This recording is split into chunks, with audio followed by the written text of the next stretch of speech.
Hello guys, Reverend Crystal Cox here, and you've probably been missing me reading to you. It's probably a true story. No?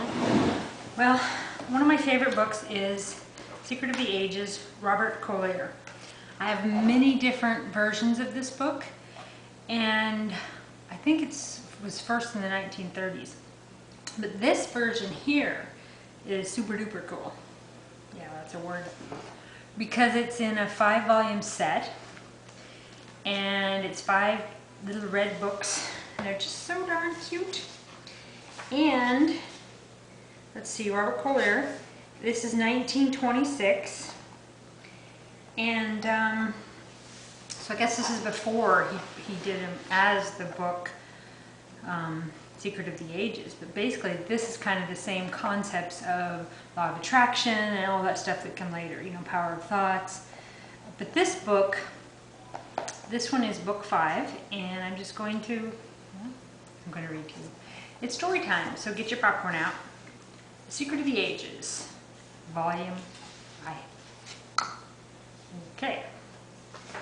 So, your needs are met. Arise, O soul, and gird thee up anew. Though the black camel death kneel at this gate, no beggar thou that thou for alms shalt sue. Be the proud captain still of thine own fate. Quote by Kenyon. Are you the captain of your own fate? Be honest now. That light's trying to get me. You've heard the story of the old man who called his children to his bedside to give them a few parting words of advice. And this was the burden of it. So not the gift of it, but the burden of it. My children, he said, I have had a great deal of trouble in my life, a great deal of trouble, but most of it never happened. We are all of us like that old man. Our troubles weigh us down in prospect, but we usually find that when the actual need arrives, Providence has devised some way of meeting it. Makes sense, you know, I mean, we worry, and the things we worry about don't even happen. Why don't we wait till they happen and then deal with them when they happen? Dr. Jacques Loeb, a member of the Rockefeller Institute, conducted a series of tests with parasites found on plants, which show that even the lowest order of creatures have the power to call upon universal supply for the resources to meet an unusual need. In order to obtain the material, reads the report of the tests, potted rose bushes are brought into a room and placed in front of a closed window. If the plants are allowed to dry out, the aphids, parasites, previously wingless, change to winged insects. After the metamorphosis, the animals leave the plant, fly to the window, and then creep upward on the glass. It is evident that these tiny insects found that the plants on which they had been thriving were dead, and that they could therefore secure nothing more to eat or drink from this source. The only method by which they could save themselves from starvation was to grow temporary wings and fly, which they did. In short, when their sources of sustenance were shut off and they had to find the means of migrating or perish, universal supply furnished the means for migration. If universal mind can thus provide for the meanest of its creatures, is it not logical to suppose that it will do even more for us, the highest product of creation, if we will but call upon it? If we will but have a little faith? Viewed in the light of man's responses to the need, viewed in the light of the mind's response to the need of those tiny parasites, does it seem so unbelievable that a sea should roll back while people march across it? So your mind, the power of the need to save the race, the sea, parting of the sea, the universal mind, you know, otherwise known as God. That a pillar of fire should lead them through the wilderness by night. That manna should fall from heaven or water gush forth from a rock. In moments of great peril, in times of extremity, when the brave soul has staked its all, those are the times when miracles are wrought, if we will but have faith. That doesn't mean that you should rest supinely on your ease and let the Lord provide. When you have done all that is in you to do, when you have given your best, don't worry or fret at the outcome. So simply do your best and just have faith. Know that if more is needed, your needs will be met. You can sit back with the confidence, assurance that having done your part, you can depend upon the genie of your mind to do the rest. So just relax. Do the best you can. Pray for guidance to be led in the direction that is of your highest and best good. Move in that direction the best you can. Ignore the naysayers the best you can, and just keep moving and have faith that it'll be what it's meant to be. And if it's not what you really thought it should be, you have to have faith in what it is and the reasons, even if from your perspective you can't necessarily see those reasons. When the little state of Palestine was in danger of being overrun by Egypt on one hand, or gobbled up by the Assyria on the other, its people were frantically trying to decide which horn of the dilemma to embrace, with which enemy they should ally themselves to stave off the other. With neither, the prophet Isaiah told them, in calmly resting your safety lieth, in quiet trust shall be your strength. So it is when the most of the great calamities that afflict us, if we would only calmly rest and quietly trust, how much better off we should be. But no, we must fret and worry, and 9 times out of 10 do the wrong things. And the more we worry and fret, the more likely we are to go wrong. All the universal mind that is necessary to solve any given problem, to meet any need, is whatever that need may be. Supply is always where you are and what you need. It matters not whether it be sickness or trouble, poverty or danger.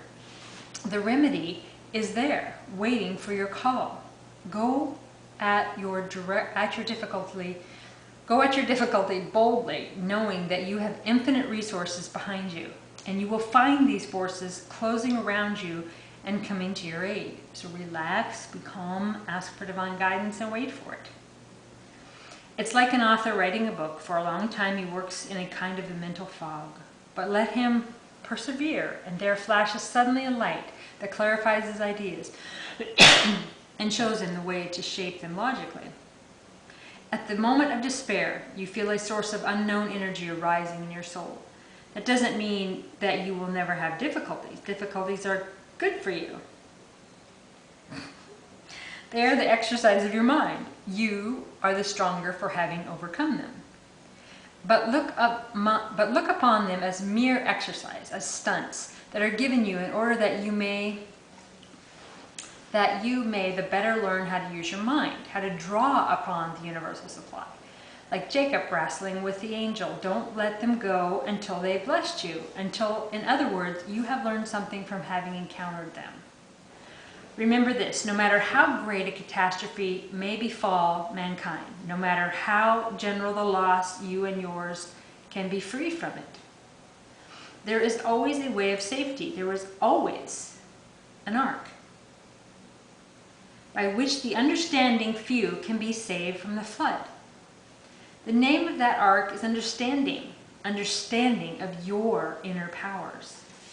When the children of Israel were being led into the promised land, and Joshua had given them their directions, they answered, all that thou commandest us to do, we will do.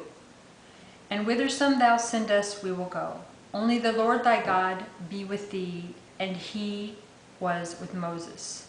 They came to the river of Jordan, and it seemed an unsurmountable barrier in their path. But Joshua commanded them to take the Ark of the Covenant, representing God's understanding, with them, the Ark of the Covenant being within, before them into Jordan. Representing God's understanding with them, before them as they headed into the Jordan River. They did it, and the waters, which came down from above, stood and rose up on a heap. And the priests that bear the ark of the covenant of the Lord stood firmly on dry ground in the midst of the Jordan. And all the Israelites passed over on dry ground until all the people were passed clean over Jordan. The ark of the covenant. All through the Old Testament, when war and pestilence, fire and flood were the common lot of mankind, there is constant assurance of safety for those who have this understanding of this covenant with the Lord. Because thou hast made the Lord, which is my refuge, even the Most High, thy habitation, there shall no evil befall thee, neither shall any plague come nigh thy dwelling. For he shall give his angels charge over thee, to keep thee in all thy ways. That is his agreement with us, an agreement which gives us the superiority to circumstances which men have sought since the beginning of time. All that is necessary on our side of the agreement is for us to remember the infinite powers that reside within us. We have to remember that we have the power. Don't fret and worry and panic, and don't give your power away. To remember that our mind is part of universal mind, and as such it can foresee, it can guard against, and it can protect us from harm of any kind. We need not run away from trials to try to become stoic towards them. All we need is to bring our understanding to bear upon them, to know that no situation has ever yet arisen which universal mind, and through it our own mind, was not fully competent to deal. To know that the right solution of every problem is in universal mind, that we have but to seek that solution and our trial is overcome. But where shall wisdom be found? And where is the place of understanding? Acquaint now thyself with God and be at peace. If evil threatens us, if failure, sickness, or accident seem imminent, we have only to decide that these evils do not come from universal mind. Therefore, they are unreal and have no power over us. Ever do that? I do that often with people. I just say, you so-and-so, I say their name in my mind, has no power here, has no power here, has no power here. They are simply the absence of the right conditions which universal mind knows. Refuse, therefore, to see them, to acknowledge them, and seek through mind for the right condition which shall nullify them. Seek the condition to get rid of them. If you will do this, you will find that you can appropriate from mind whatever you require for your needs, when you require it. The greater your need, the more surely it will be met, if you can but realize this truth.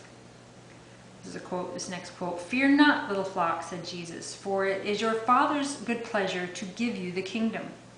Remember that your thought is all powerful, that it is creative, that there is no limitation upon it of time and space, and that it is ever available. Forget your worries, forget your fears. In place of them, visualize the condition you would like to see. Realize their availability. Declare to yourself that you already have these things that you desire. Some people really struggle with that. Declare that you already have the things that you desire, that your needs have been met. Say to yourself, how thankful I am that mind has given all of these good things available to me. I have everything that heart could desire and be grateful for. It's interesting because, a lot of the New Age stuff talks about being thankful for things that you don't have. Okay, so being thankful for things that you might want in your life but you don't have yet.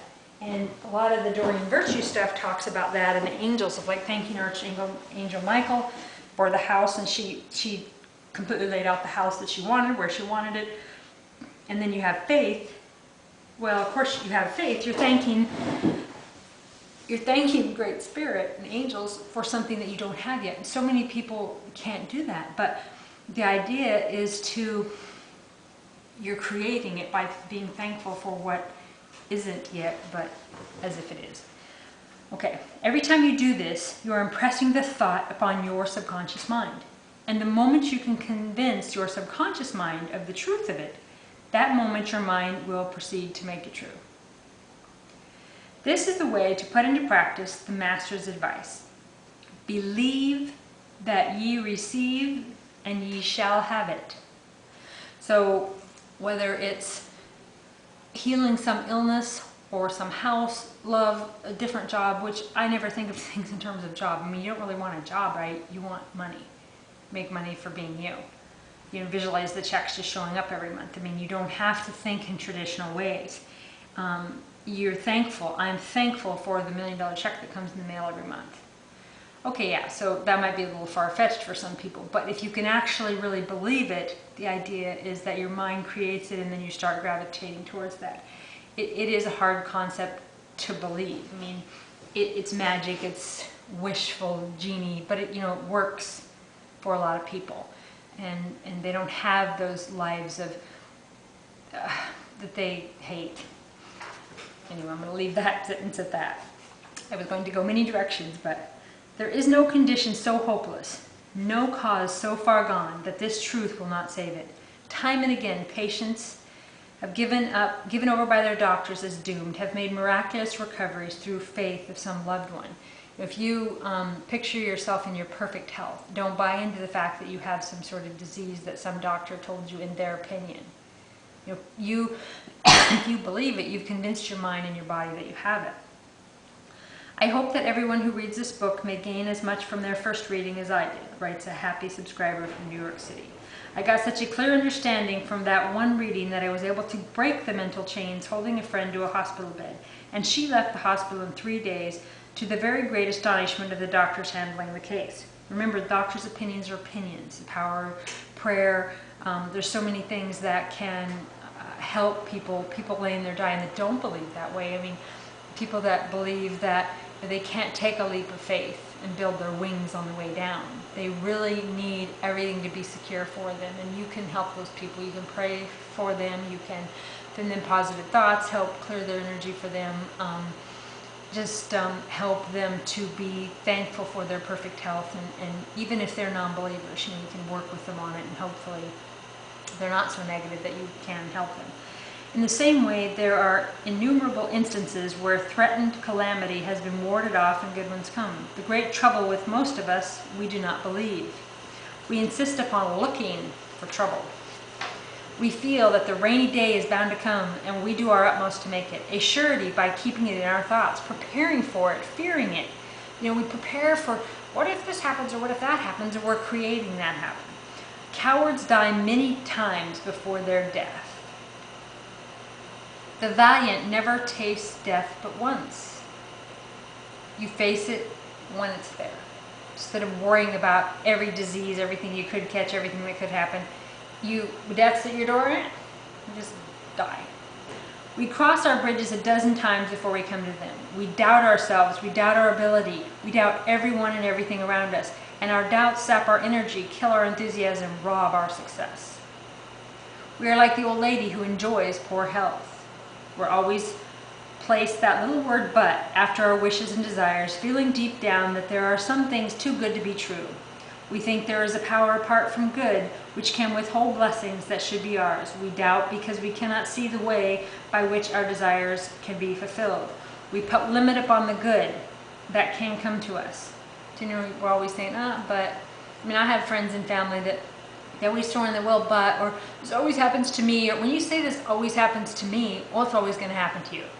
If you go, well, I don't, yeah, not, oh yes, zillions of dollars is coming to me tomorrow, not, you know, negative things in sarcasm, and you're really creating that, you're stating that. Your words are magic and powerful, your thoughts are magic and powerful.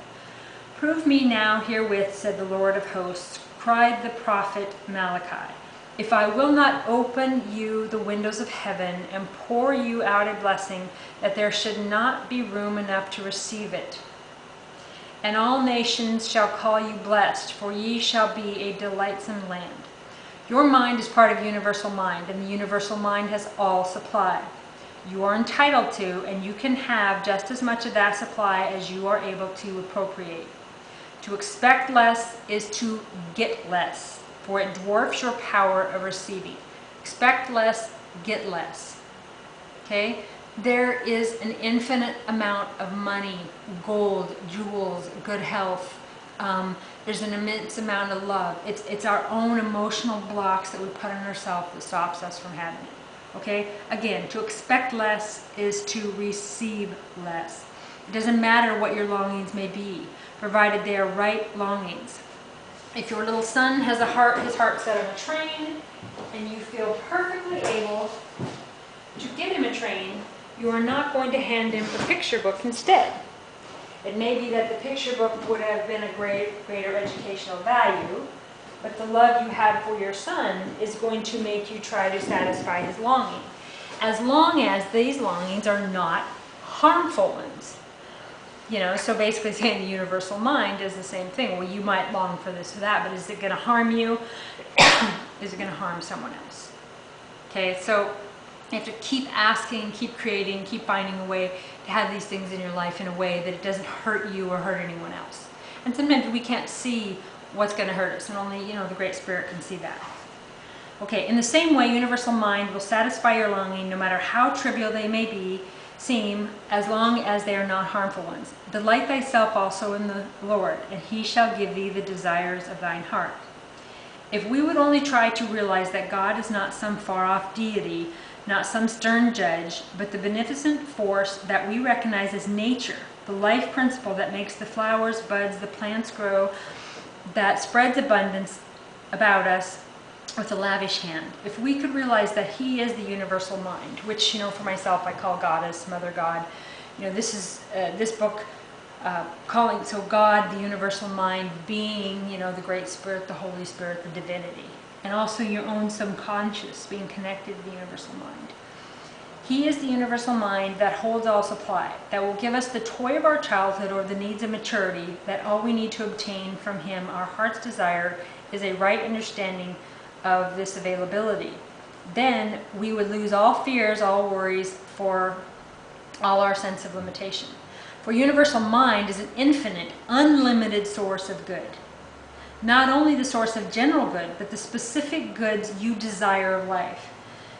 To it, there is no big or little problem. The removal of mountains is no more difficult than the feeding of a sparrow.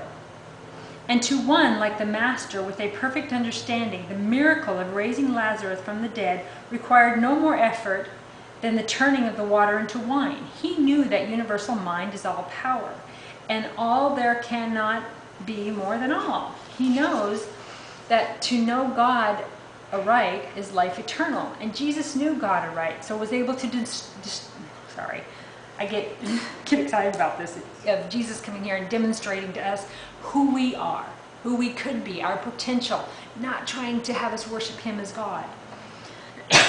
Sorry. And Jesus knew God aright, so was able to demonstrate this knowledge of life eternal and overcoming sin, disease, and death.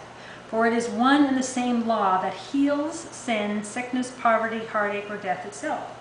That law is the right understanding of divine principle. But what does this ability to perform miracles consist of?